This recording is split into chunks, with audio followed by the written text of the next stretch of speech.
Good evening to all the viewers present here. This is a very rich program where we talk to all the vested alumni and bring out content and information from you. I am Adith Nair, EXTC third year, and today we'll be talking to Mr. Hari Krishnan. Today we have with us HOD ma'am, Shobha ma'am, who's going to introduce Hari Krishnan sir to the panel. Thank you so much. A very warm welcome to Hari and all the participants on behalf of Visit EXTC family. Hari V. Krishnan's bio is just too impressive, and so I'm going to cover only the major milestones in his career. Hari is presently the CEO and Managing Director of PropertyGuru Group.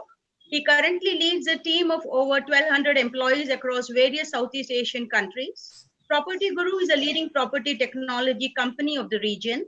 He currently serves on the Singapore government's Future Economic Council, Modern Services Subcommittee, and has advised the government on real estate industry transformation and skills development. Prior to that, he was associated as Vice President and Managing Director for LinkedIn Asia Pacific and Japan.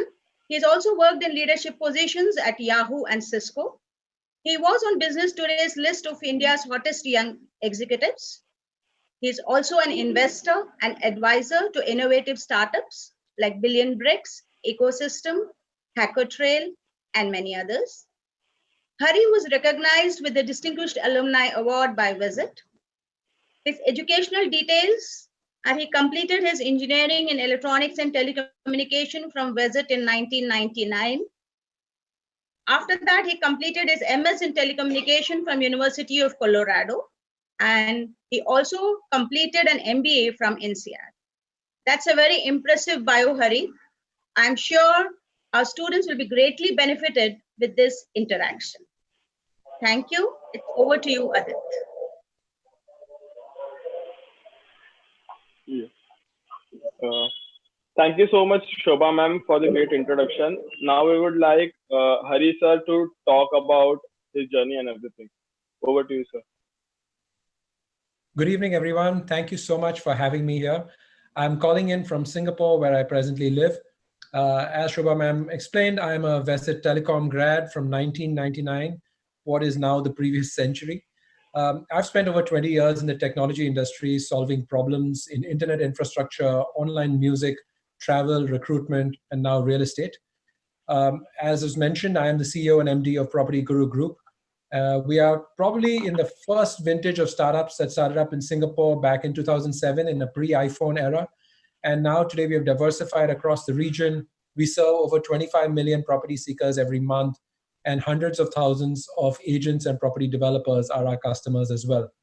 We are really a portfolio of property assets, and our mission is to help people make confident property decisions. I'm a technologist, an entrepreneur, and passionate about technology as a power for good. And one of the best ways I've seen technologists impact the world is by starting businesses. And this is what I wanted to talk to you today. When I graduated from Visit Telecom in 99, times were very different in India. Today, the ability for young graduates to change the world from India is better than it has ever been. You are engineers and have the ability to be business builders. Engineering is always most powerful when it is solving a real problem. So if you believe what I am saying, and that entrepreneurship is something you would like to consider, ask yourself these three questions. Number one, look at your lives and the lives of people around you. What things could we make easier, more efficient, or more transparent through the use of technology? The second question, what are people spending money on today which could be done more efficiently? And number three, the most important one, what business area excites you the most so you could spend the next 5 to 10 years building solutions? Now, building a winning business needs three qualities above all else. Number one, discipline. Can you provide the same solution reliably again and again and again? Do you have the discipline needed to improve the product in a manner where you don't break other things while fixing something? So discipline is point number one. The second quality you need to have is patience. And I don't hear a lot of people talk about this, so really understand this. Many young people, and I was no exception, lack patience. But they want their businesses to be winners right away.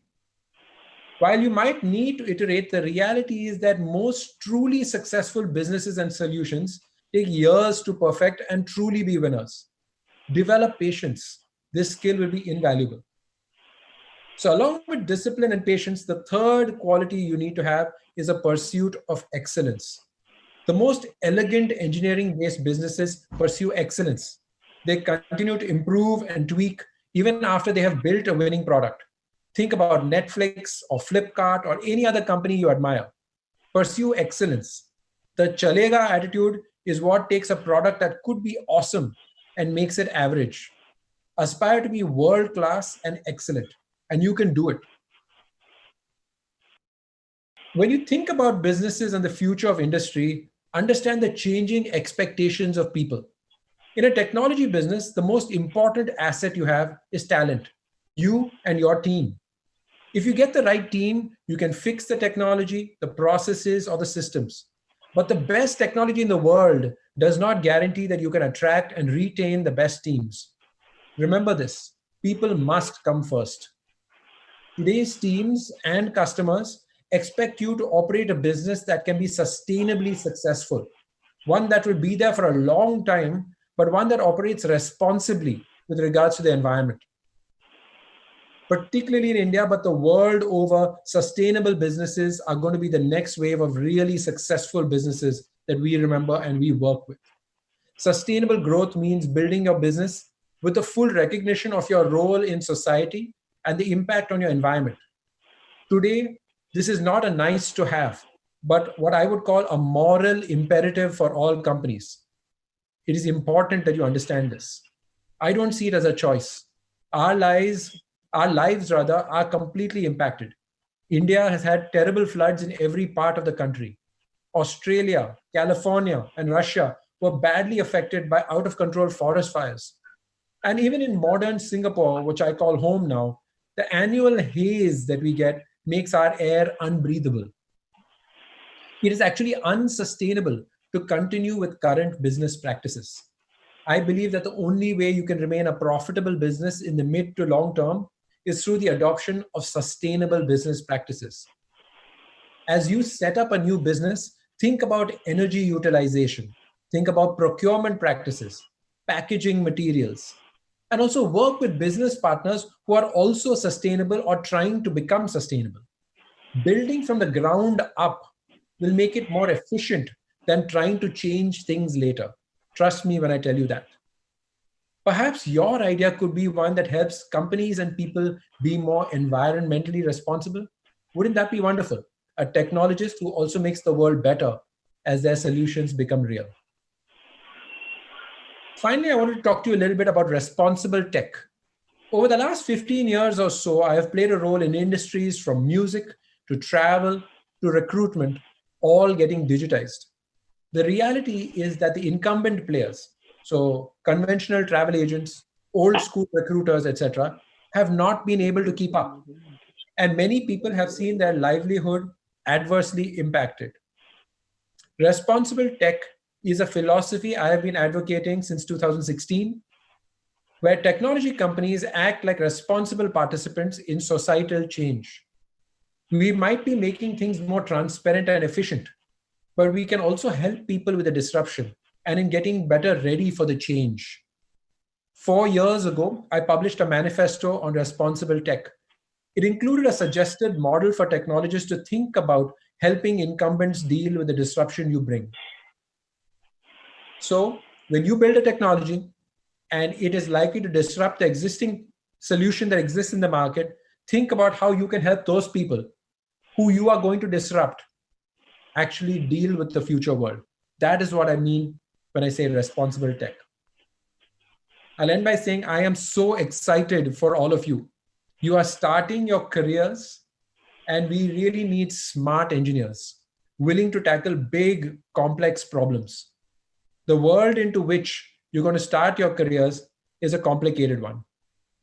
We are emerging from this pandemic crisis, but I think most of us realize this might just be the first of many such health challenges to come. The economic consequences of COVID-19 will be there for many years to come, and that's going to be a part of your reality as well. Climate change, a very real problem for the last several years, really peaked in 2019. And if COVID-19 hadn't hit us this early in 2020, I guarantee you, 2020, the only topic any of us would have been talking about would have been climate change. Doesn't matter if you're an EXTC grad, you're going to have to think about that as well. But all these problems have solutions. And many of these solutions lead straight to technology. So you are graduating into an industry that needs smart engineers. Be ambitious. Think about the environment and the other people that your solutions will impact. More than anything else, though, I would say, believe in yourselves and your ideas.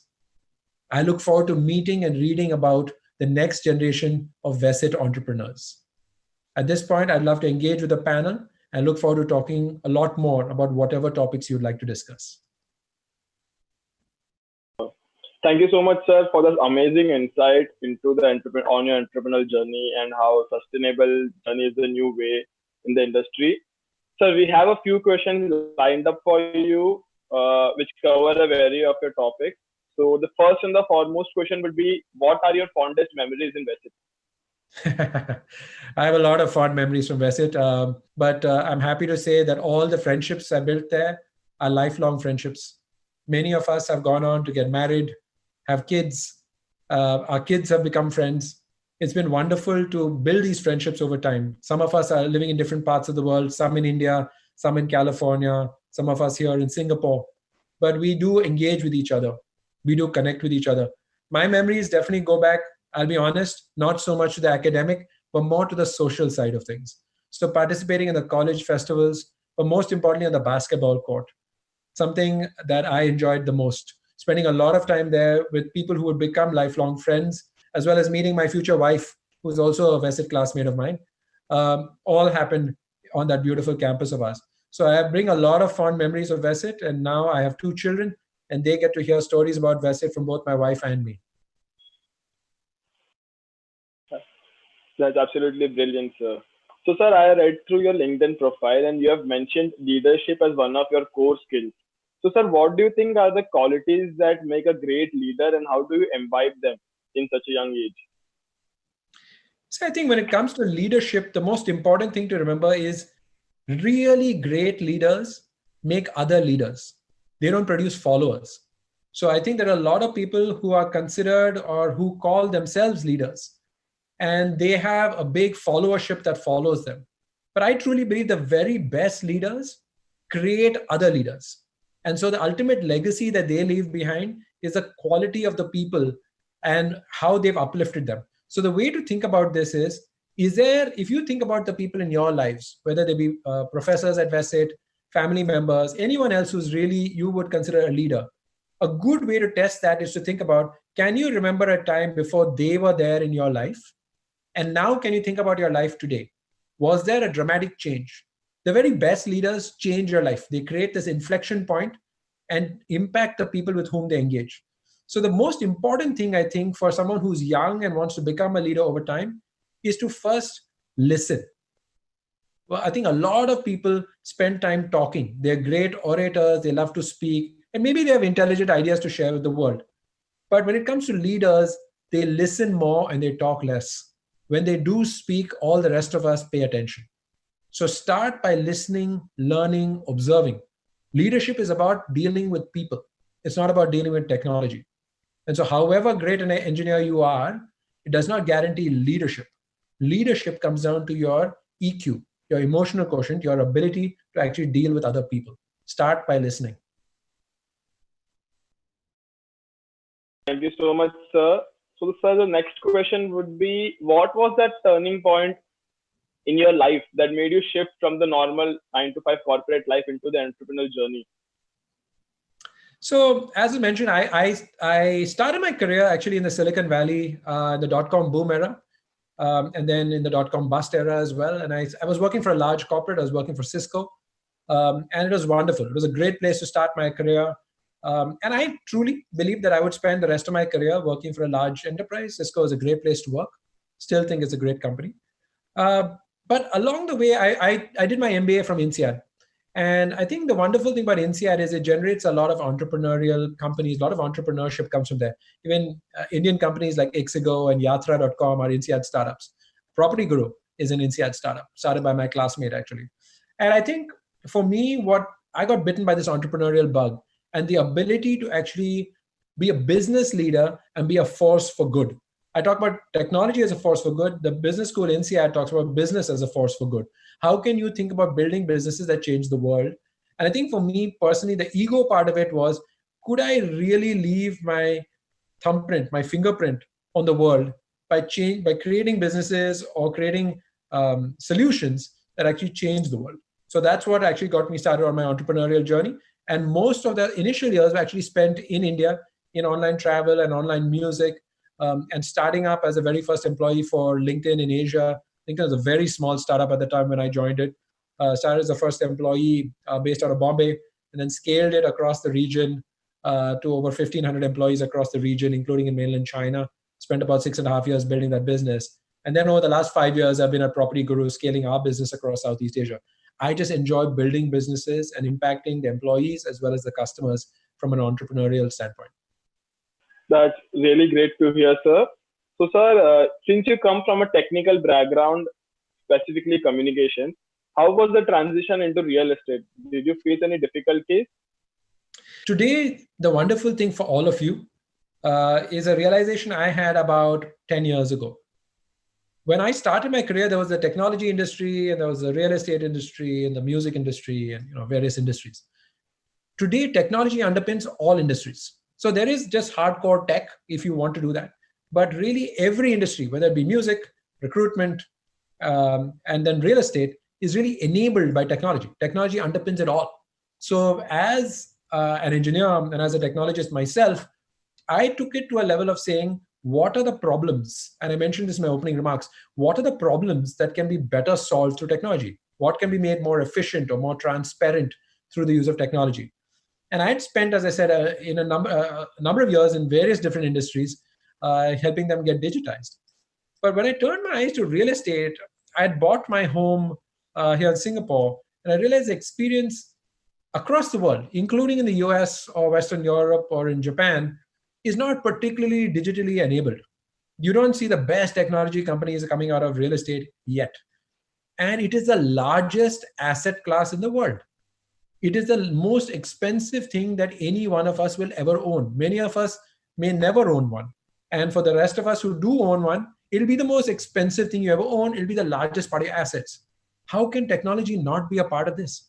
How can it not help people make confident decisions by providing actionable insights or relevant content? So I thought, technology over here made a lot of sense. So my approach to it was much more as a technologist than as someone who claimed to understand real estate. I'm not one of those who claims to be super passionate about real estate. I love my home. And over time, I've developed a deep understanding and a passion for the economics that underpin real estate. But I'm not one of those who claims to have grown up thinking about real estate and wanting to invest in it. I grew up saying, I want to solve problems. And the biggest problem is with the biggest asset class in the world, real estate. And so I think that is why I've sort of devoted myself to it now. I'm about 5 years into this, but I think I could spend a lot more time solving the problems here.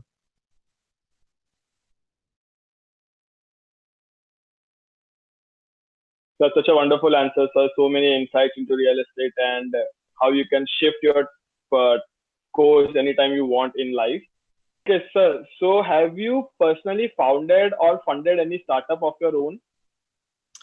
Yeah, I was definitely part of the founding team of Travel Guru in India that we eventually sold to Travelocity. Along with that, my wife and I, who are both Vested alums, actually founded an e-commerce boutique in Bombay called Style Kiss, which was there for a very short period. We eventually sold its core technology assets to Urban Ladder when it was just getting started, and that scaled up using that. My wife was a sounding board to the founder for many years as he was founding that company. So I think we played a part there. And then finally with LinkedIn as well, when I joined them, I was employee one on the ground in India. We had only a few hundred employees in the US and a couple in the UK and me alone in Bombay. So in some ways, the CEO, Jeff Weiner, basically gave me full license to build out Asia as I felt right. And so building out the Asia region was very much my remit as well. So I think a few of these companies have seen that. And I think with PropertyGuru, the most recent one, there's an interesting angle to it as well. I came in about 7 years after the company was founded, and I took over from the founders and as the CEO. But I think, Reid Hoffman, who was the founder of LinkedIn, was quoted as saying that the really successful companies get founded multiple times in their lives. There's the original founding moment, and then there are various points in their life where other people come in and give it a new twist. So whether you think about companies like Google or IBM, Netflix, and then I think definitely for PropertyGuru, LinkedIn as well, you had a phase of growth that was driven by the entrepreneurial ideas and the zeal.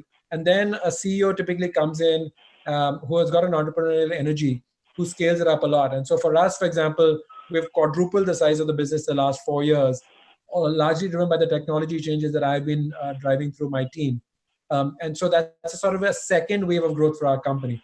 So in my mind, there have been a number of companies I've been a part of either founding or, and then obviously I personally invest in a lot of other small companies, but there I'm purely an investor. I don't actually participate in running the businesses. Okay. Sure, that's great to hear, sir. So there are a lot of companies that have been founded by a lot of people, but after some time, the CEOs of their company are not the founders itself. So do you think the vision of the company is changed in some way, or do you think it elevates the company into the next level when they have a new CEO that's apart from the founders? I think the key thing here is it's a hard one. Okay, let me start by saying it takes very confident, self-confident, self-assured founders to be willing to give up the reins. Most founders like to stay in control forever. The reality is, if you think about, and I'll talk just about technology companies, not other sectors, but if you think about technology companies, digital businesses, the really, really successful ones have always had some form of transition. If you think about Google, Larry and Sergey handed off to Eric Schmidt, who really drove the massive growth phase of the company. He was the CEO. He was not a founder of the company. With LinkedIn, Reid Hoffman handed off to Jeff Weiner, who drove a scaling of the business up in a big way. Now, we will always point to the Jeff Bezos or Bill Gates of the world. And you're right, they absolutely play a huge role. But again, with Microsoft, Satya Nadella's reinvention of the company is a big reason that we even talk about Microsoft today. About 5 or 6 years ago, their relevance had dropped significantly. And it's the new leadership that brings that vitality back into it. And I think, again, if you think about the Jeff Bezos or the Jack Ma's of the world, we are mentioning 2 or 3 people. There are 7-8 billion people on the planet. You're mentioning 2 or 3 names. It gives you a sense that there are very, very few companies that actually have a founder CEO that stays relevant forever. In most cases, somebody else takes over. And if the transition, and this is really important, the transition has to be managed very, very well, because you have to honor the past, but then you have to let the new leader put their own stamp and grow the business in a different way. And so, for instance, for us, I put in a new vision statement, a new mission statement, change the values that existed in the past to the new one. But I did it in concert with the founders. The founders knew that. They remained directors on the board as I came in as CEO and MD. And so it was a partnership. And then over time, they sort of moved on and got off the board or whatever. But in that period of transition, 1 to 2 years typically for a good company, you can do a nice transition and you have the second phase of growth. So I think it's not so much about founders. A lot of glory given to the founders, and rightly so, because only a courageous few will found the companies. But I think truly successful companies will typically have multiple founders along their life. Thank you so much for that answer, sir. So, sir, you have been the board director of TIE Singapore, and TIE is an organization that works with entrepreneurs and builds them. So how do you think these organizations play a role in a budding entrepreneur's life? I think TIE is huge. I first discovered TIE when I was living in the Silicon Valley, and that was the early days of TIE. TIE started in that part of the town. It was meant for the Indian diaspora who lived in California to support each other. Over time, it has become less about Indians and it's become much more about supporting entrepreneurship, as you correctly pointed out. We still have many Indians who are very active on it. I was, as you mentioned, on the board of the TIE Singapore chapter for 5 years. Playing a big part in building the entrepreneurship ecosystem in Southeast Asia and in Singapore. TIE in India is extremely active. The Delhi chapter is one of the biggest ones. Bombay is also very active. I think the way we look at it in TIE, I'm still a very active member, is you look at mentorship and networking as the two most important things. So mentorship, there are a lot of people who have founded companies or who are executives at professionally run organizations that can advise you on mistakes not to make. They can potentially become customers of yours. They can potentially become investors of yours. So that networking and mentorship thing is very important. It's a safe environment within which we help companies sort of come in. We are not a potential VC, so you don't have to feel threatened. You can be honest about your weaknesses, and we will help you navigate through that. I think that's very much it.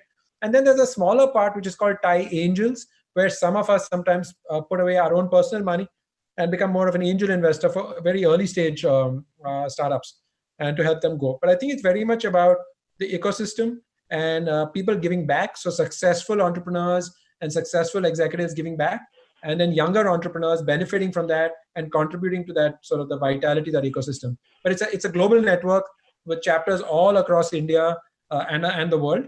And for any of your classmates who are interested, they should definitely reach out to you. I think it's a very strong body, and I've been very proud to be a member of it for the last several years.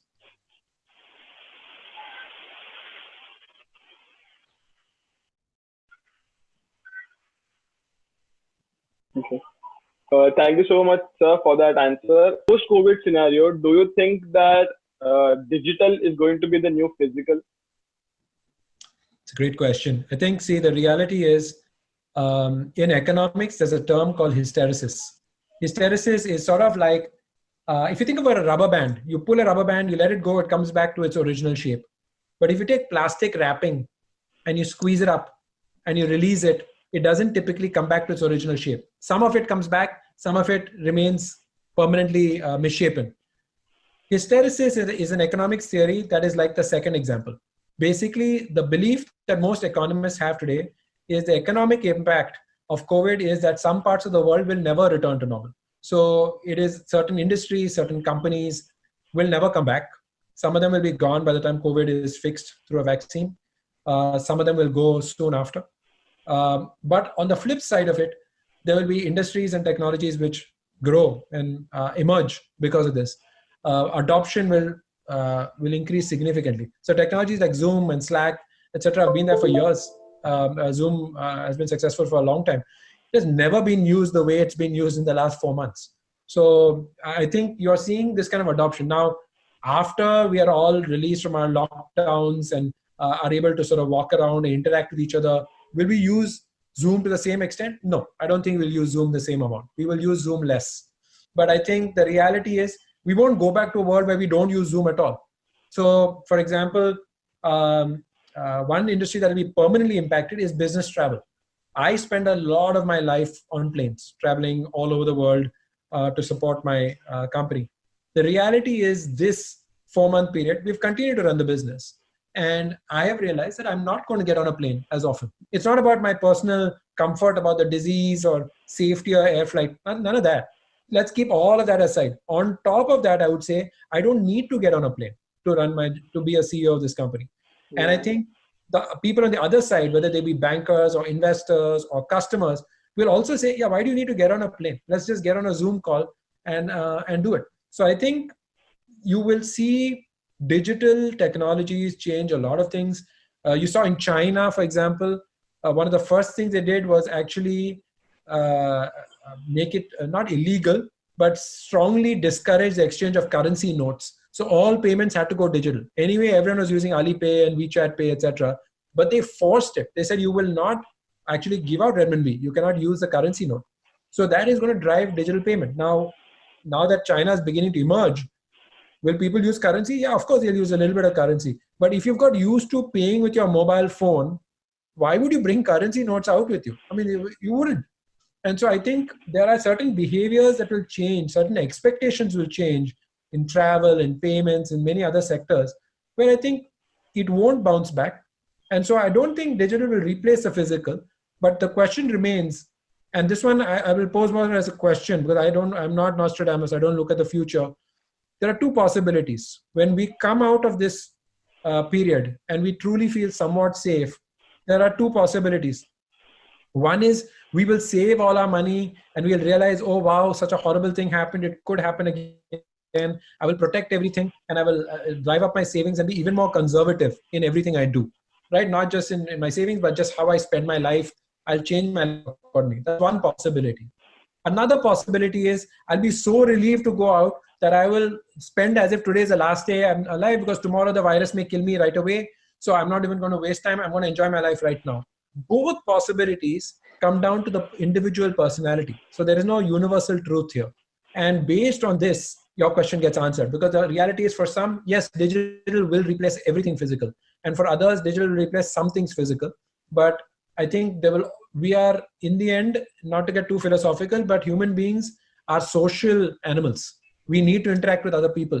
And so I don't think digital can replace everything in the physical world. Otherwise, society as we know will have to be very, very different.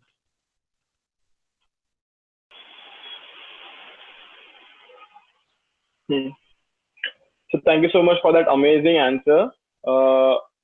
So is there any one advice or one thing that you would do different in your past, or one advice that you'd like to give to your younger self? I think I would take chances sooner. I think growing up as a TAM kid from India, I think conservatism was baked into my culture and my values. It was in my education system. And I was always going to solve for the most high probability outcome. And so working hard, graduating from a good college like Westside, going to a good university in the US, and then going to the top company at the time in the world, Cisco, was a really safe, solid option. I have no regrets about any of this. Don't get me wrong. But my life really began to change when I started taking some risks. When I started going to the less proven companies, the travel gurus, MySpace, these kind of companies. When I started going there, I risked employment. I risked getting laid off. I risked my paycheck. I risked my reputation. But the reality is that's where I gained my reputation. That's the only reason you are talking to me today. I think the reality of the fact is, for those in my batch over the last 20 years who have taken risks, they're the ones where, and I say this with all the humility in the world, they're the only ones that current students will want to talk to. The other ones who have taken no risks are just as successful as us, but they just don't look to be in as interesting a job when I'm sitting in your seat. And so the reality I would learn is, somehow I have got to find a way to gradually at least start taking more risks. And I think I was lucky. That kind of happened to me in some ways, but in my late 20s, I started to take risks. And through my 30s, I took immense risk with my career. And at points, I've even lost my job. And that is what has made me stronger as a leader, made me stronger as an executive, and much more passionate about what I want to do. But I think once you have sort of tasted the bottom of the barrel, nothing's scary anymore. You've tasted the bottom. Well, what is there to scare you anymore? Versus if you've only ever floated at the top, there's always a fear of, okay, how low could I go? Could I lose everything? Well, define everything. I don't know what that is. So I think the point is, take some risks when you are younger, when you can still bear it. When you get older, both your personality, but also other responsibilities. I have 2 young children now. My risk cannot be the same because I'm not. It's not just about me. I'm responsible for them too. So I think your responsibilities change over time. But when you're in your 20s, go for it. My biggest advice to younger me or to any of you would be, just go for it. Back yourself and go for it.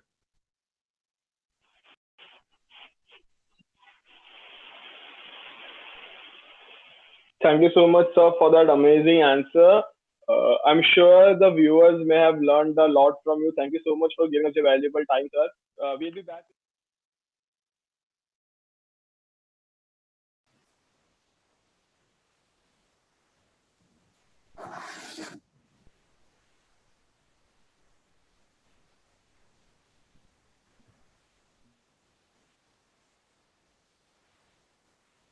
Yeah. So this is the Q&A round session where we'll be taking live questions from the audience and the viewers. So the first question that we have is by Jinang Vora, who says, how can we embed sustainability in industrial networks? Is it still a buzzword for different industries, or is it practical now?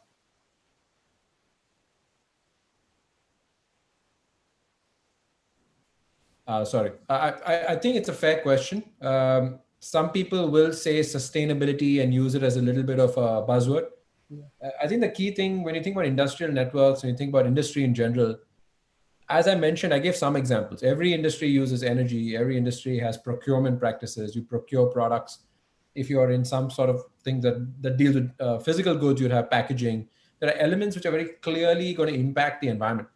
And so my belief is that if you think hard enough, there are lots of examples of ways in which you can make this real. Now, in real estate, for example, it's already a very real thing. People, urban planners, the way they think about how they're designing cities, townships, even buildings is changing materially. In Southeast Asia, Indonesia is being forced to create a new capital because Jakarta is not sustainable anymore. That's an extreme example, but that tells you what can happen if you don't be sustainable. So I don't think it's unlike in the past, there have been certain things which are an option. And I said this earlier as well. This is not an option. So if you choose to treat it as a buzzword, I think your company and you personally run a very big risk of being left behind. But I think more damagingly, you may not have skills then which are useful. So that's why when I say when you start creating a company, if you can think about sustainable practices right at the beginning, depending on what you are doing, there's a much higher probability of you being successful. For me as a company, I'm a 13-year-old company. Over the last 2 years, we've been rekitting a lot of how we do things, how we run our offices, how we deal with partners. We throw physical events, the way in which we conduct those. And then obviously we are now a very big influencer, a very large stakeholder here. We have 25 million people who come to us every month. How can we educate them? How do we use this responsible role to teach them about sustainability? So I think there are companies that are doing it very, very seriously. You look at Unilever, they're doing it very seriously. There are companies in every sector who are talking about it. And if you look at the ones that are talking about it, they're the leaders. And they understand that if they don't do this, they won't remain leaders very long. So basically, sustainability is one of the key factors for any business right now in this scenario. 100%. Without COVID, like I said, the only thing we'd have been talking about is sustainability and climate change. That would have been the topic for 2020. Oh, okay. Brilliant, sir. So, sir, the next question is by Sudhanshu Mishra, who asks that what most of the students think, that after engineering, if I go for startups instead of placement, what are the pros and cons of going into a startup culture? See, I think it's a very fair question. I think let's start by saying there's nothing wrong in being worried about it. I myself admitted that I took a conservative approach, but I think also times were different. I don't think I really had the same options as you. There's a pro and con of being in my seat versus your seat. I think the pro of being in your seat is it's a very real possibility in India to do a good technology business. I think the pros of doing it are you are young enough where the skills you pick up will be useful. Your durability is more, because my point is, let's say it doesn't work out, because that's the fear. In the end, that's the question we're asking. If it's successful, who cares? I mean, obviously a successful startup is better than any other option, but very few are successful. So what happens to me, Hari, if it fails? What happens is you learn. Today, when I recruit, I talk very openly about this when I go to recruitment drives. The one thing that a senior leader like me looks for is scar tissue. Scar tissue means experience. I don't want to just look at winners. I want to see that you've actually lost, you've tasted failure, because that failure teaches you something. So I think whether it be a mini failure or a major failure, like I lost my job with one of the companies, it teaches you something about yourself. How strong are you? How weak are you? Now, the only thing which is you have to understand is your personal circumstances. I have colleagues and classmates who have financial obligations to their family or whatever. I can't pass judgment there. So I think everyone has to decide for themselves. If they feel they need a reliable salary to give back to the family, I understand. That's perfectly fine. But I still would say, if you have the liberty, if you have the little bit of latitude, you should look at it. I think there's a real chance you can do things. And I think the good thing now is, because you have so many generations of technology companies successful in India, you have a lot of people to talk to. I mean, we talked about TIE, but there's so many other ecosystems that you can talk to, including Vested Alumni. So if you don't have a financial obligation, you would suggest that you go for an entrepreneurial journey or a startup culture, because even if you fail, you'll obviously learn something from that and you'll get a better hire in the future, right? That's exactly it. Because in the end, the really high-paying jobs come when you're in your 30s and 40s and 50s, not in your 20s. You may think, I got a fantastic job. I got 10%, 15% more than my classmate. Yeah, of course. At that moment, it's a moment of pride. I understand. But the reality is, your wealth creation, your ability to improve your quality of life for yourself and your family is not going to happen in your 20s. That's sort of the quick memo to you. So understand that your 20s are about building. It's like a bank balance. You need to build that bank balance of skills. That is when you do it. Because in your 30s and 40s, other responsibilities come. children, marriages, and you just change as you get older. And so you won't take the same risk. I'm 42 years old today. I am not going to take the risks I took when I was 21. There's no chance. That's a great insight into why we should go for a startup culture. So the next question that we have is by Raj Menden, who says, they say your network is your net worth. How important of a role does communication skill play in the life of an entrepreneur? And please give your insights on how to make a sustainable network. See, I think, okay, a sustainable network is only as good as what you put in. When I was setting up LinkedIn, I used to talk about this all the time. Again, I'll use the bank balance analogy. You can't make withdrawals until you make a deposit. The first thing you have to do is a deposit.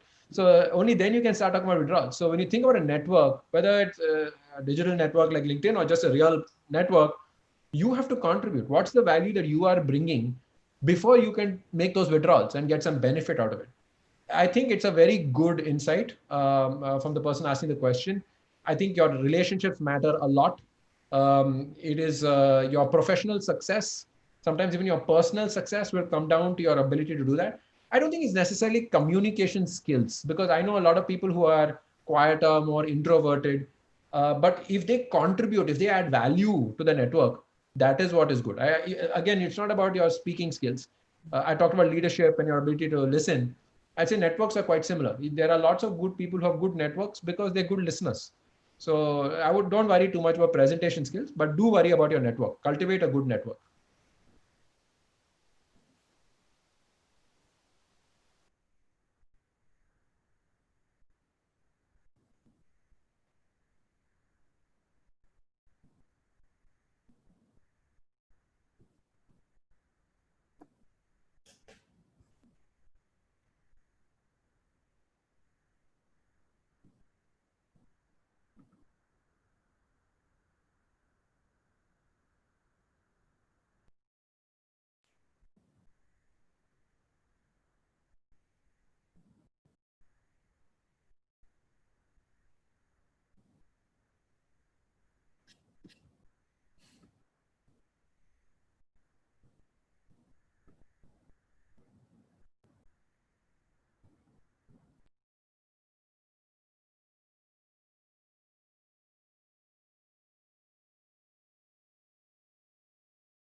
valuable time, sir. We'll be back.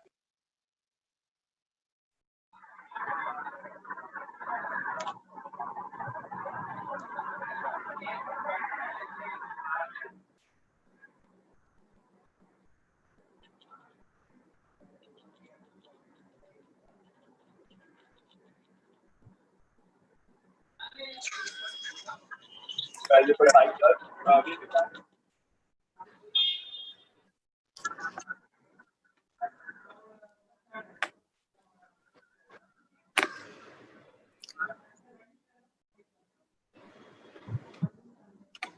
Hello, sir.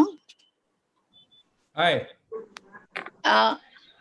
Sorry for the inconvenience. I think we have lost the connection with the host, No problem. the moderator. Just give us 2 minutes. We will start with the live question soon. Okay.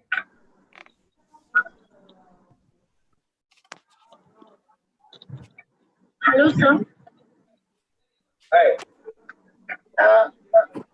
Sorry for the inconvenience. I think we have lost the connection with the host.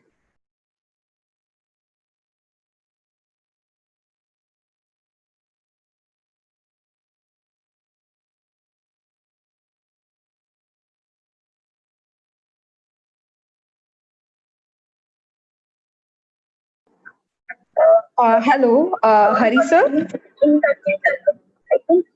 Hi. Are you there? Yeah. Hello, I am Ananya and I will be taking over because of some technical glitches. Sure. Okay, so our next question is, just give me a minute. Sure. Which was the last question you addressed, sir? Hari sir? Uh, Are you there? I think it was creating a network.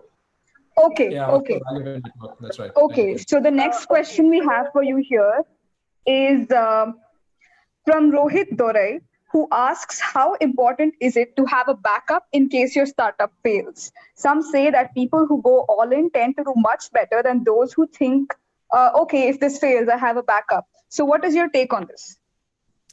Yeah, I think where that thinking comes from is, successful startups require passion. And typically, if you're passionate about something, you don't have backups. So if you think about anything in your life today as a student that you're passionate about, whether it be a certain topic or even a person or whatever, you don't typically have backups if you have passion. So I think a startup where that doesn't mean you don't have some sort of safety, but you don't have a backup job. I think you got to find other ways. You got to make sure, for example, you don't overextend yourself financially. Or before you actually go in, you have validated the hypothesis, made sure that people will pay for it, or there's a market for your solution. All that is fair. I think you have to be smart. You can't just jump in because that's just suicide. But I would agree with the sentiment that a successful startup is sort of directly proportional to the amount of passion you have. And if you have passion, I don't see how you would have a backup. So basically, if you're passionate enough for your job, and if you have a backup, I'm sure you will obviously succeed in that particular startup, right? See, I think my point is you can't, I understand. I understand the question. It's kind of like when you apply to colleges, you have multiple backups. And I get that. That's fine. I think entrepreneurship is a little different. You can't look at it that way. If you're applying for different jobs, maybe that makes sense. You apply for multiple companies and you have a backup and you have your first choice or whatever. Entrepreneurship is not one of those choices. It is the only choice if you're there. So it is one of those situations where you go all in. But remember, nothing is forever. If that doesn't happen, it doesn't work out, let's say, nothing stops you from going later and looking for a job. So I think the one thing which I felt when I was in my final year of engineering was it was like this moment where if I don't take a job now, I'll never get one again. That's not true at all. That's not true at all. So I think it isn't such a sort of final moment in your life. So I think in India in particular, we create these moments which are so much pressure, whether it's your 10th or your 12th, and then obviously final year of engineering. There is pressure, and pressure is good. It makes you stronger, it makes you tougher. But don't overestimate it. You can take some risk, and if it doesn't work out, you can come back and join a regular company, and they will probably value the fact that you had the courage to go for it. because there are only so many people at that age who have the guts to actually go for it. Yeah, that actually makes a lot of sense for a lot of engineers out there who are too afraid to take a risk. I mean, that will clear a lot of things up for them. Now, the next question that we have is by Rakshit, who says, how was the real estate industry been affected by the COVID-19 predicament, with major leaders like Airbnb taking a massive hit? So I think, first off, you have to understand, Airbnb is more from the travel space. So it's more like a hotel. So you're absolutely right. Airbnb should have been the hottest IPO of 2020. Instead of that, they laid off 25% of their team and had to make some cuts. I mean, more recently, they've been having a little bit of a rebound. Domestic travel within the US and within countries in Europe, Japan, etc., seems to be bouncing back. So I don't know. I wish them well. They're a good company. But I'd say in the real estate sector, again, it's very dependent on every country. I think India's real estate sector, frankly, got completely hammered as soon as demonetization happened. So we have not seen recovery in India for some time. In Southeast Asia and other parts of the world, specific to COVID, what you've seen is a couple of things. One is obviously construction has to stop, because unless workers can go to the sites, and obviously you can't maintain social distancing in construction. So only in the countries where things are better is that beginning to happen. Then on top of that, let's say it's a ready unit. You need to be able to do site visits. You need to be able to visit the apartment or the let's say it's a new project and you have to visit the site office. All of this requires lockdown to not be there. So if there is lockdown, there's going to be an impact. So the reality is in some sectors, it's gone to zero. But understand that Airbnb is not real estate. Airbnb is travel. And it is more like a hotel chain. It's like Taj or Oberoi or Hilton or whatever. That entire sector is hammered. It's in very, very bad trouble. Okay. So basically, it's not the real estate part that's hit. It's more of the traveling kind of thing. And I mean, a lot of sectors are hit by COVID, but it will help us come back stronger again as an individual and as a company, right? Yeah, I think for the residential property sector, for example, we have never valued our homes more than this. I mean, this is the thing that's keeping us safe right now. So I would say that you will see changes. You will see people, if they can afford it, upgrade their homes. Because if I'm going to be doing home office all the time, most homes are not designed for that. I mean, it's okay to do a couple of calls or conference calls. But if you are working a few days a week or permanently working from home, you will need a better setup for that. And like in my case, my wife and I both work. If you're both working, you need to have sufficient bandwidth. You need to have sufficient, quiet space for each other. So I think that is going to change the requirements of houses and how they're designed and how they're built. So I think the real estate sector will actually benefit in the medium term, but in the short term, every sector is in a little bit of trouble. Yeah, I can connect with the sufficient bandwidth part because right now I just lost mine. Anyways, moving on to the next question. We have a question by Atharva who says, managing real estate abroad must require great cultural understanding. So how should students adapt to new culture to get a better perspective of their careers? See, I think one thing, that's a fair point. And real estate in particular is very local. So as you know, even in India, if you do real estate in Bombay, it doesn't mean you know anything about Chennai or Delhi or Chandigarh. Each place has got its own thing. But even though we have that diversity in India, it is still not the same as going to another country. I mean, the diversity is significantly more. And some of the value systems that connect all Indians can be completely different in another culture. So I think the first thing, though, is to try and find things which are similar. And there are things which are connective tissue across culture. So as I said, humans are all social animals. You'll have extroverts and introverts in every culture. The most important thing is, listen, all of us have stereotypes. We have our own prejudices. We grow up thinking, Indians are a particular way, or certain parts of India are like this. Japanese will behave that way. Singaporeans will behave this way. That's nonsense. Every individual is an individual. I have seen Singaporeans who could fit into India comfortably. I've seen Indians who shouldn't be in India because they don't fit in India at all. So my point is, don't make that judgment. If you keep yourself open, cultural understanding is actually quite simple. There are a number of us who are global citizens. And why we enjoy it is it's so enriching. You learn so much from all these things that even if you then decide to live in India, you will never just sit in India. You will always choose to find friends or networks which are global. So yeah, that clears a lot of things up because cultural understanding is all about the mindset you have. It doesn't matter if you are from Singapore or if you're from India. If you have that understanding, you can easily mix up with a lot of people. Yeah. And so we'll be taking the last question for the day, and that is by Chaitanya, who's asked that, having worked with LinkedIn, do you have any hacks or tips for students trying to build a profile that stands out? So I think the most important thing is don't use buzzwords. We started by talking about some buzzwords and stuff. Never use buzzwords describing yourself. Try and find ways to explain it in simple English. Make sure that you look at different elements. When you look at a complete profile, a rich profile, there will be multiple elements. Even if you're graduating, you have no work experience. Let's say some of you are doing internships or doing projects or whatever. Try and see whether you can describe that nicely.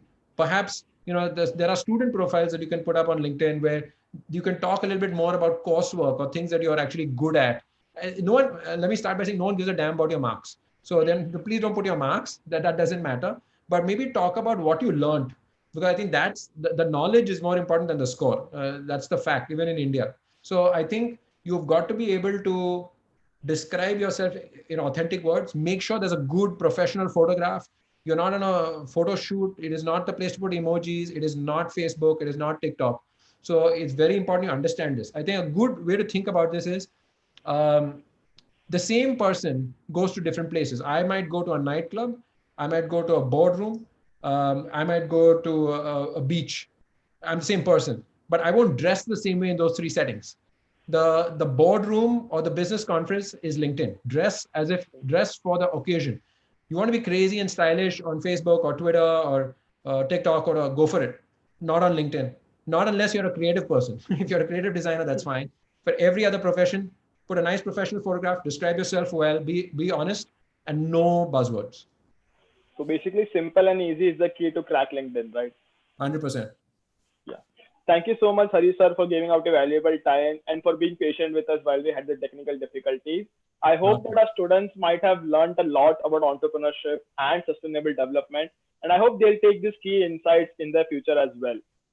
Stay tuned, guys, because we have another session by one of our alumni, Narayanan S, ahead of this. And thank you so much, everyone.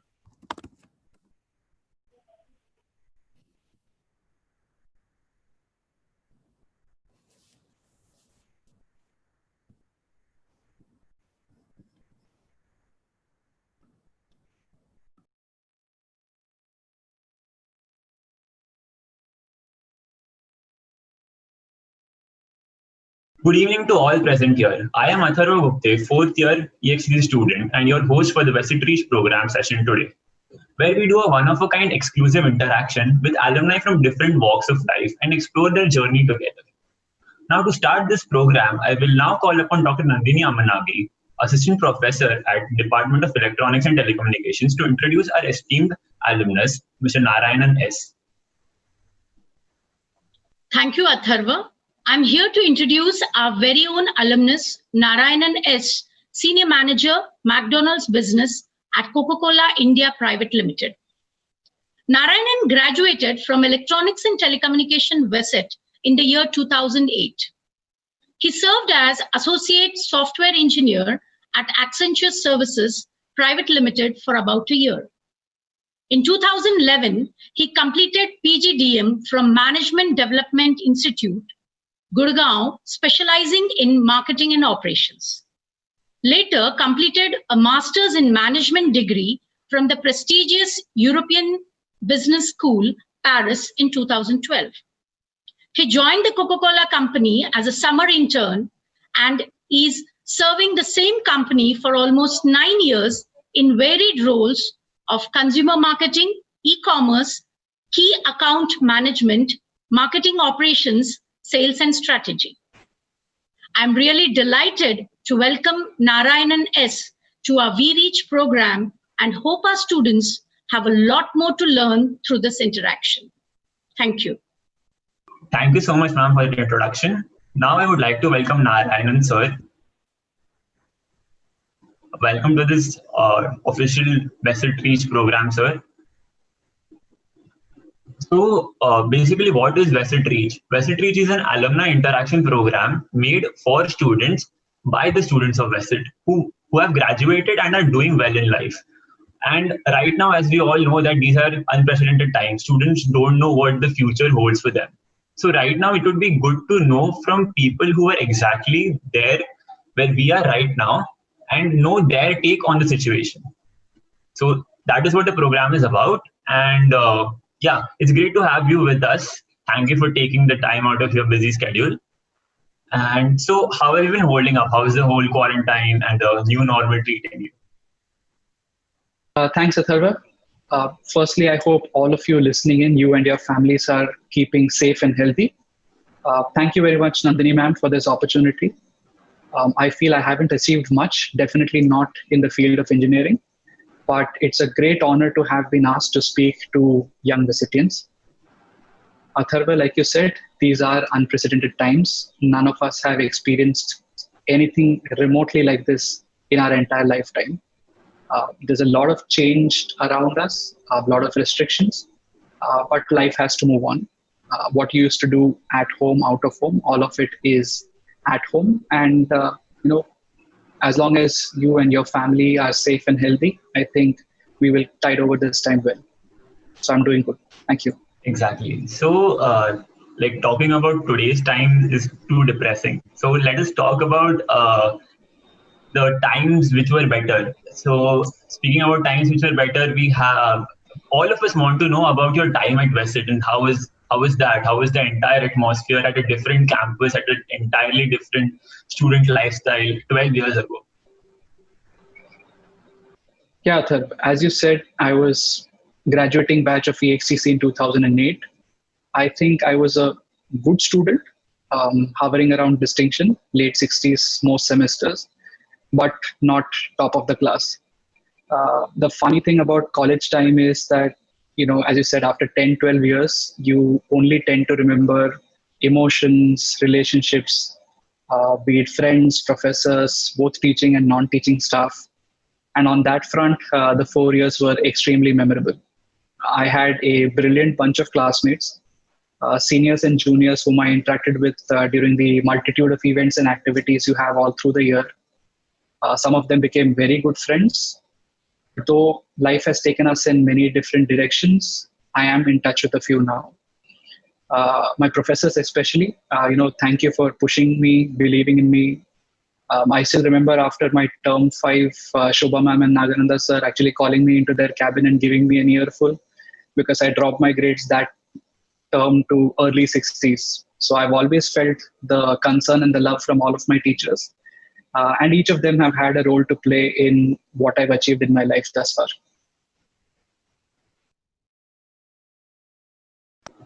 Definitely. You made a really good point about how when you look back after 12 years, like only the good memories stick. And that is, I think, something that we all must remember when we choose choose small defeats to bog us down, That is a really excellent point. And in these 4 years, what was your most memorable moment at Vested?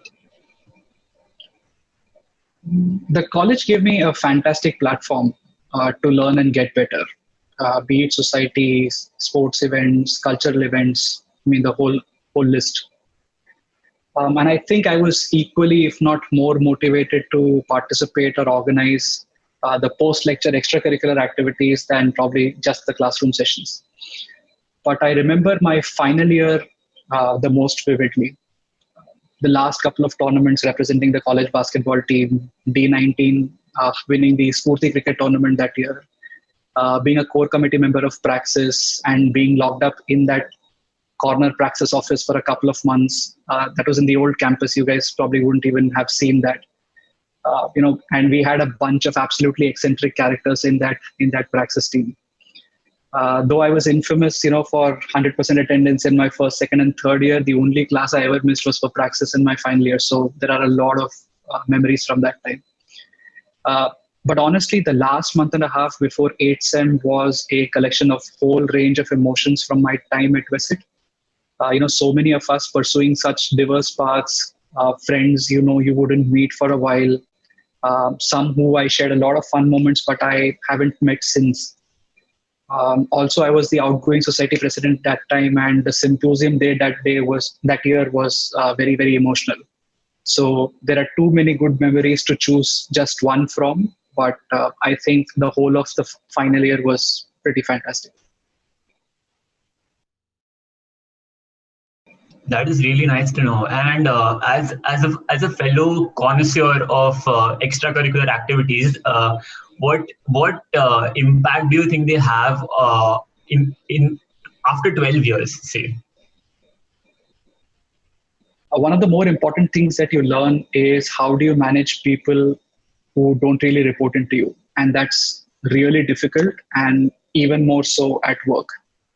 um, Doing that in college over the multiple years, you rising up the ranks, you understand how do you work with peers, how do you work with seniors, and then at a later point in time, how you work with your juniors. So I think that was something which was an important learning. I think grit and resilience is something that you learn. I mean, till you're in school, you're quite insulated in a world which is managed by your teachers and elders. And college life is when you start to experience the world in all its glory.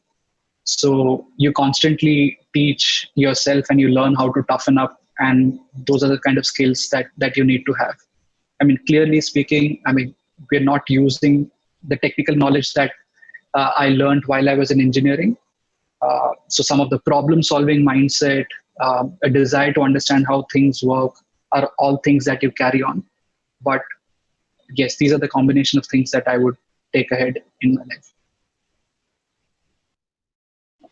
Definitely, sir. I think I speak on behalf of all the engineers when I say that problem-solving ability is something that comes within the 4 years of engineering, and no matter what happens later, that always sticks with you. So, moving forward with this, how was your career after Vesit? Like, how was the entire experience of an MIM, MBA, or MBA abroad? Because that is a dilemma that a lot of students face today. I am I am one of the students facing it. So, how did you go about it? Yeah, so don't get me wrong. When I came into Vesit, it was to make a serious career in engineering. My final year project team actually represented the college at Elecrama in 2008. But somehow by that time, the engineering charm had worn off a bit. And I probably knew that's not where my heart was. MBA abroad at that time was expensive. And I was not going to take up a course in an average university abroad and then worry about paying back that tuition loan for the rest of my life.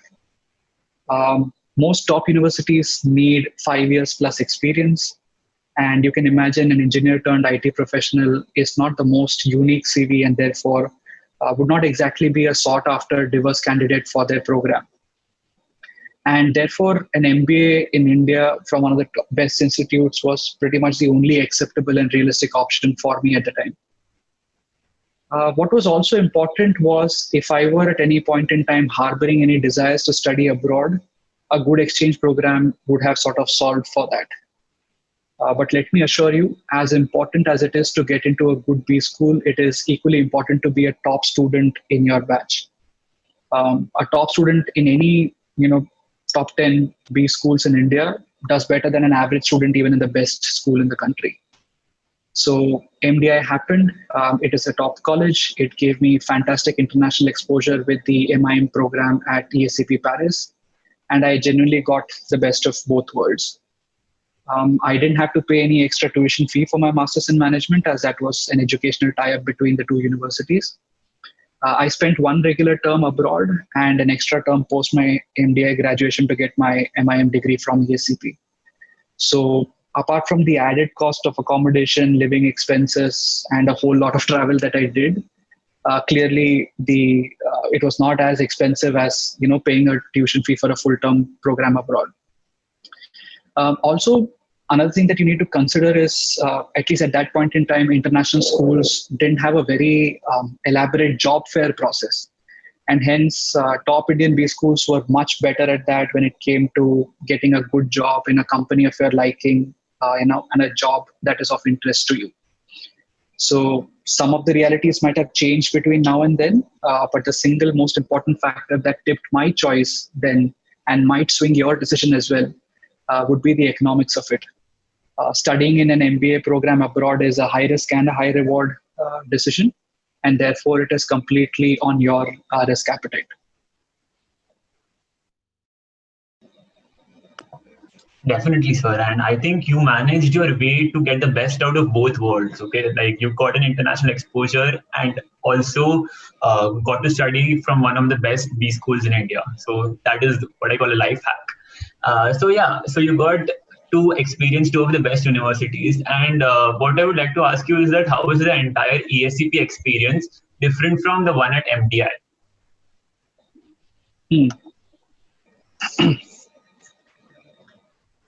So I lived in Paris for 10 months, and to start off, learning the language was difficult.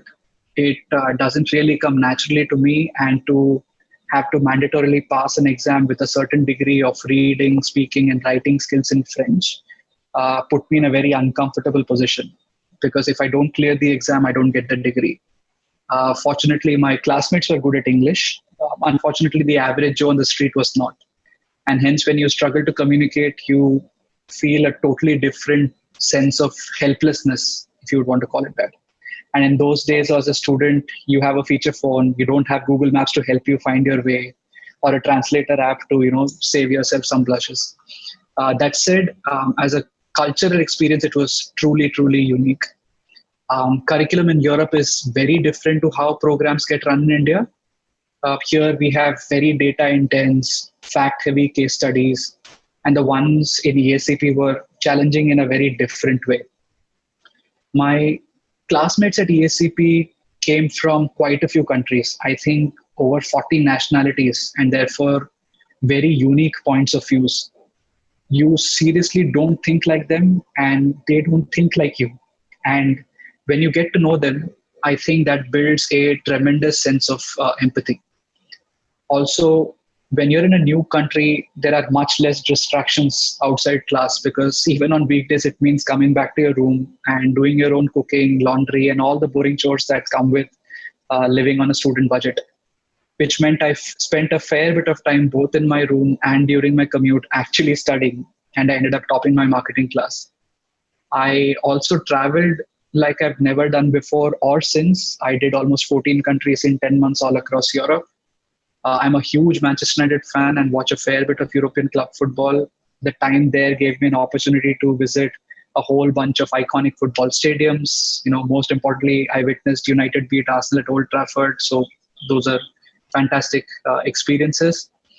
But coming back to the core of the program in itself, when you sort of dispassionately analyze strong brands that you have no clue because you didn't grow up with them, consumer insights that you don't intuitively relate to, forces you to go back to your learning instinct. You stop taking things for granted and dig a lot more deeper than you would have had to in a very familiar environment. And you actually start questioning your biases. And that's what I meant with the program being, challenging in a very different way. Lastly, defending a thesis was a very unique experience. I did my dissertation while I was already working with Coke, and managing that while I was doing a sales stint in the heartland of Bulandshahr and UP was something else. So, two very different experiences. Definitely, sir. And I am also a person who has traveled to Europe, and I have also visited Old Trafford recently, like last year. So now I miss those roads of Manchester and all. So it's. What was your best experience about Europe? Like one thing that stands out, like an entire experience that stands out. So I think travel was one of the biggest experiences that I remember. I think we used to have classes at 2 in the afternoon on Monday, the first in the week, and it used to end by 6:30 p.m. on a Friday. So pretty much every Friday evening, we would walk into class with a suitcase. Just as soon as classes get done, we would head straight to the closest railway station, catch a train to a neighboring country, reach there Saturday morning, spend all day Saturday, Sunday traveling, leave late night Sunday, and reach Paris back afternoon 12 o'clock, just in time to reach the class again at 2 p.m. in the afternoon. So it was the week after week, exploring new places, traveling super light, food experiences that you've never had before. So those are the things that I remember the most. Definitely, sir. And I believe that once, once you are on that spot and in that place, getting to know the culture as well as the language plays a huge role. And especially in a multicultural, uh, diverse continent like Europe, where traveling through traveling to a lot of countries is like comes under one visa, and they're like a different language. It's a totally amazing experience. So yeah, the next question that we had for you was a bit it's a bit digressing from the topic. It's that how can one develop oneself to stand out in the job crunch post pandemic?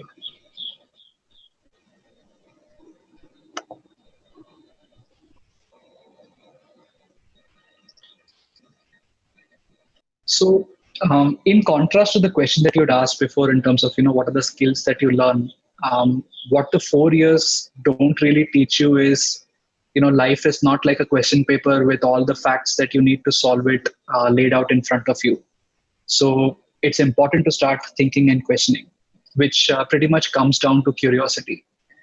Always keep unlearning and learning, and never be quick enough to fall for your biases. Earlier, this was probably the mantra to grow faster. Now it's the only way to survive. Today, there are no experts, as none of us have experienced quite something like this in our lifetimes. So that's one thing that I'd say.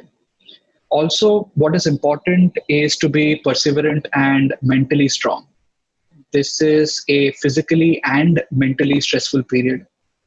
Inherently mentally strong people who are positive, not in denial, but positive, are more likely to come out stronger and faster. And you also need to remember that some things don't change. You still need engineers to do things that only engineers can. So trust your education, put faith in your abilities, and I think you'll sail through. Definitely, that is a huge learning lesson, because nowadays students are like, the first thing that they blame on is education. Like, it's all my education's fault, and that is a huge learning curve for all the students, that you need to trust your teachers, you need to trust your mentors, and then because they are here to help you, like they will see you through this. So that is a really good point that you made. So coming to your professional life, like I come from a very orthodox Indian household. So for me, when suppose if I hear that someone is working at Coca-Cola, I will probably assume that I would have probably assumed that they are mixing chemicals and making a bottle. But as I grew up, I came to know that there are probably 1,000 employees who work together to give you that one bottle of Coca-Cola. So how has this entire experience been? It's like a stint of 9 years and counting. And how does it feel to stick at a job, and how has the whole 9 yards been? So it has been an extremely rewarding journey with Coke. I have spent nearly a third of my life with this company, and I have been with them longer than I've been with my wife or my son. And to a certain extent, one has to be lucky to get a good employer. But I think it broadly comes down to three things: good people, opportunities, and experiences. And I think the company has been pretty generous to me with all three. Talking about good people, when you step into a work environment early on in your career, you really don't know that much. And that is when you need, like you said, great mentors, bosses, colleagues. If you find an environment where you're psychologically at peace and are focused primarily at work, hold on to it. What you also need is a constant source of learning. One cannot permit any form of stagnation, and hence you need different stimuli to help you stay active, sharp, and relevant. I think I've done a diverse set of roles ranging from front-end sales, a strategy project in an area which was extremely important for our company, with a cross-functional team, while working with stakeholders who are much more experienced than me. I worked in a complicated market as a franchise leader, which had distinct set of challenges, a high share market, a competitive market, and a competition dominating market, all in the same role. I manage customers, both local and global, in the channels of modern trade, retail, cash and carry, e-commerce, which were considered the channels of the future then, but now they have already become center stage.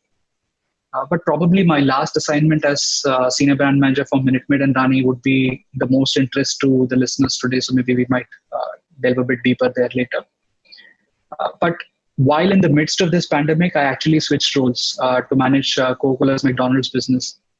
And long story short, I want to try my hand at a bit of everything. It's a constant desire to look at the same or different things from very different perspectives. I've not done the same job for more than 2 years, even though I've been in the same company for 9. And that has never let any form of sort of boredom to kick in. And I think I've also done well enough to get the next interesting assignment that I wanted, and hence never have had to venture out. So that pretty much sums it all up. And the last thing about this is support. When I was a bachelor, the company sent me all over the country. I had no constraints, and I let them send me wherever they felt I would get the best experience. And the same company helped me find a role in cities where my wife could pursue her doctorate or now her new job. So loyalty to an organization depends on many things, and money and compensation alone are not the reason for sticking around or moving on. You just need to evaluate the full package.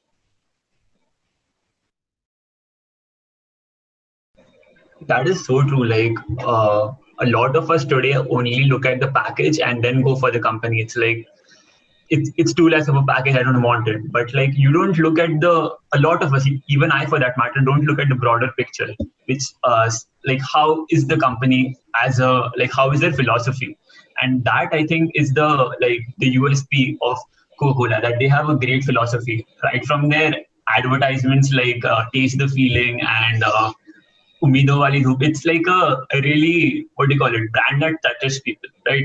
So yeah, the next question for you was that you said you topped your marketing class, and so how will conventional marketing change in the post-pandemic world? Because nowadays all the advertisements are billboards and all that, but now it's going to change, because nowadays advertising is more than that. It's more than a graphic and a copy piece together. It's like technology and data and everything together. So what do you think is the future of marketing now? So to put in layman's terms, marketing is simply empathizing with your consumers. That's the easiest way to sort of put it. It's a keen desire to understand what they do, how they behave, what are the problems in their lives, and how your product or service can solve that problem. So first is, over the years as marketers, we've been building a better understanding of how the human mind behaves. So you get a better understanding of human psychology. And clearly the tools that we use to build that understanding have improved significantly. And this has been changing even pre-COVID. So that's a continuous evolution. Second, what you see in this entire journey of a product from the stage of an idea to when you finally buy them as a consumer is just the brand narrative. The narrative is nothing but a compelling proposition of the brand on why you need it. So conventional marketing, therefore, probably has been attributed as just a glamorous television commercial. You probably see highly paid, extremely desirable stars strutting around with products, and you may get drawn to that glitter thinking making a TV commercial is marketing. Yes, that's the most visible part of it, but it's not even a big chunk of it, let alone all of it. So marketing is in the idea of the product, the package that talks to you from the shelves, the design that makes the use of it so intuitive, all of it and so much more. The third thing is the way people consume information, the way people voice and share their opinions. A lot of that has changed. And hence, marketing will always keep changing the way in which that proposition narrative is presented to you. And the nature of your core consumer requires the apt choice of medium you use to reach them. You would have seen increasingly digital media, have been used at the expense of some of the usual traditional TV and out-of-home media, because it has the ability to reach certain consumer cohorts like you and me, not everyone, few of us, in a more targeted fashion without having to spend as much money to broadcast your message to people who may have no need of your product, and therefore that also continues to evolve COVID or pre-COVID. But lastly, what has probably been changed for the short term, and probably only time will tell us the impact of it in the long term, are the change in occasions and change in consumer realities. Like you asked earlier, life was before in-home and out of home. You had at work, in transit, going out with family and friends. But because of the pandemic and the fear of catching the virus or enforced lockdown, whatever the reasons may be, a lot of the occasions for consumption now are restricted to at home, or increasingly going forward will be at home. The reason you consume a product or a service is very closely linked to these occasions, and therefore some marketeers will have to come back to you with probably a different set of reasons to nudge you to consume their products. Also, there is an economic impact of this pandemic. People are losing jobs. They don't have as much money as they thought they will. They are more cautious and probably will limit purchase to brands they trust. They seek the comfort of products or services that they are familiar with. And all of this will have some sort of impact, some more than others. And I think my community of professionals will find ways to address this in the near future in different ways. You made a point where you said that marketers play with minds. Okay, and I have heard this quote somewhere that advertising is a psychological warfare. So what do you have to say about that? Warfare makes it sounds like it's something dirty, ugly, or not so good. Advertising, as I said, is a gentle nudge. It's an invisible hand telling you, hey, take a look at me.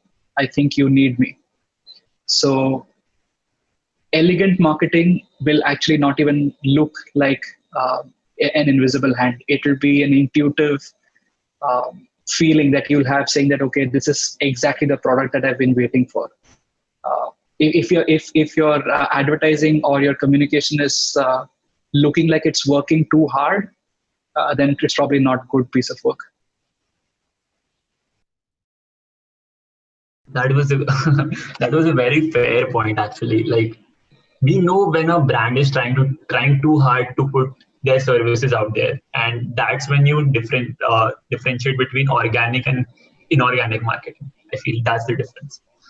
So yeah, coming on to my next question, one of the major disruptions in the industry has been supply chain during this pandemic.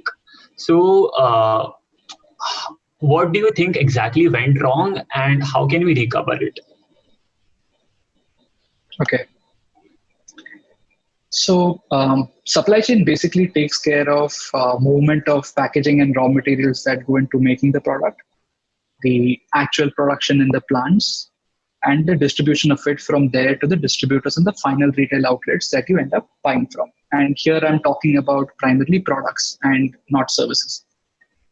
Now, over the years, the philosophy of supply chain has been to reduce redundancies, so as to reduce time from production to purchase and reduce cost, because every additional node that handles a product or entities when they change hands costs money. So what do companies do? They try to find the best quality raw materials at the cheapest price from few standardized sources, which may be spread across the country or sometimes across the globe as well. Now, they keep a check on number of manufacturing units to have the lowest capex on factories, so as to ensure they don't spend more than they need to make those goods. And lastly, you try to ship it just in time so that you have least amount of inventory holding costs at warehouse. Therefore, all of this is built for super efficient delivery rather than being the most robust systems. What does that mean in the current situation? National or international sourcing of raw materials face a bottleneck. Companies don't have enough ready stock to cover for, say, 30 to 45 days of sale under lockdown without production. They don't have manufacturing in every state. So when state borders close, suddenly the warehouses can't get product from neighboring state and manufacturing units. And because of such a profound shock to the system, everything starts to fall apart. Now, things become even more complicated with food and beverage because they are perishable and they come with a very tight shelf life. Clearly, nobody expected this. And importantly, the cost of building up a safety net for this comes at very high operating spends, which most companies won't be able to afford without passing that on to the consumers in some way or form of increasing price of the goods. But that said, this is a very interesting space for people to work on, because now you've seen that it's a possible reality and that can actually happen to us. And therefore, organizations will better plan for contingencies. On that positive note that you explained, like you have explained in a very simple terms what supply chain management is and how those big diagrams actually translate and help to give the consumer a bottle of Coke. So that is a great process, and that is something that I aspire to learn at some point of time in life. So yeah, in all these situations, in this uncertainty, what is the message that you would like to give to our viewers who are viewing this right now and are uncertain about their future?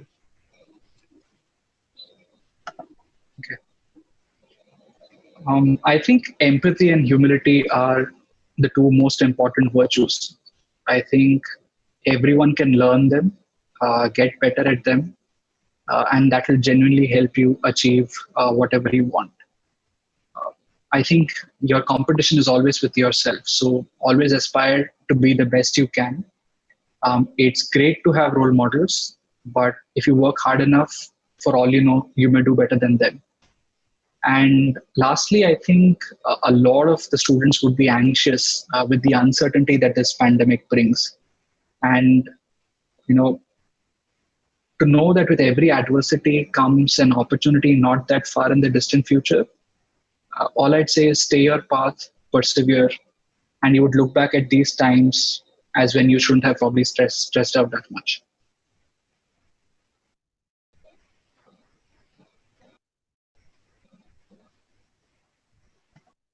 Definitely, I agree on that point, and that is very well put, that if you really work hard, then you can aspire to be even better than your role models, and that is quite inspiring. Thank you so much, sir, for spending your valuable time with us. And for all the viewers out there, I hope this session has been informative. This is Atharva Gupte signing off. We will meet again with another alumni and another story. Till then, stay safe and stay at home. Thank you.